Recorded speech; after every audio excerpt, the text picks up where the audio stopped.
You have over 1,000 cryptocurrencies available. Is that true? Not that many. I wish it was that many. So we have around over 250, Oh, and we okay. go through legal reviews of every token that we list. We constantly have clients requesting new ones, which we'll go through a token request due diligence form with. So Right. we're always adding new tokens, but ultimately we're only ever going to list things that are going to actually be good long term for clients and aren't a potential be a rug pull, but also B, that we can source enough liquidity for. So if a client does have a large position in it, they can always exit with us. So it's 250. Hopefully that'll expand out as we go here. Yeah. But certainly all the majors and the assets that I would assume most people in this community are interested in, there's a very high likelihood that we do list it. So I wonder. Sorry, Simon. So there's all these coins that people will start talking about. And they're like, you got this, you got Flare, you got the, Songbird, all of these types of things. Uh, is it a situation where maybe the clients, if you get enough clients asking about a particular coin, then you guys start doing your due diligence on those coins and then slowly add them? Is what I speculate that happens. Yeah, there's a whole range of factors. Client demand is certainly one of them. Also, partner demand as well. So let's just say the Dipatoe community is all coming to both you two and saying, "Hey, we want Kellen Brown to list this asset." That will certainly help us sort of do our due diligence and really put that top of mind. We'll never say no to doing our due diligence though. So even if it's an asset that one client is requesting from a broker, our team of traders will look into it. We'll do our research. The big thing for us that we usually look into is the tokenomics of it. How much of the market cap or how much of the supply is circulating? What's the market cap? How much liquidity is there in the market currently?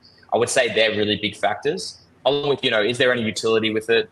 Who are the founders? Are they doxed? All of those things that we'll go through to really research an asset, because ultimately we never want to list something that then a client buys and has a really bad experience with.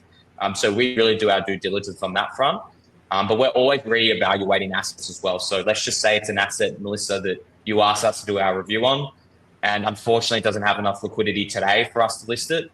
That may differ 6 months from now where we may do that as well. I see someone puts Stronghold in the chat. Stronghold gets asked every day. It's one that we're constantly reviewing.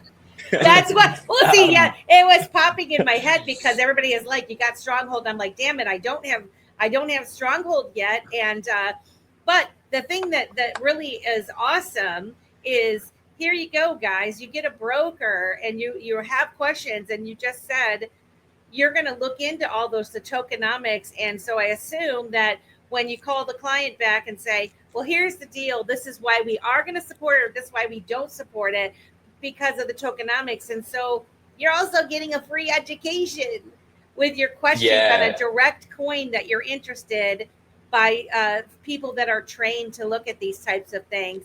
And it's been my experience that the more questions you ask, the more savvy you become, and you start to understand these things even greater. And so if you have someone like a Caleb and Brown person to help you out that's trusted, that just kind of adds a little bit to your education.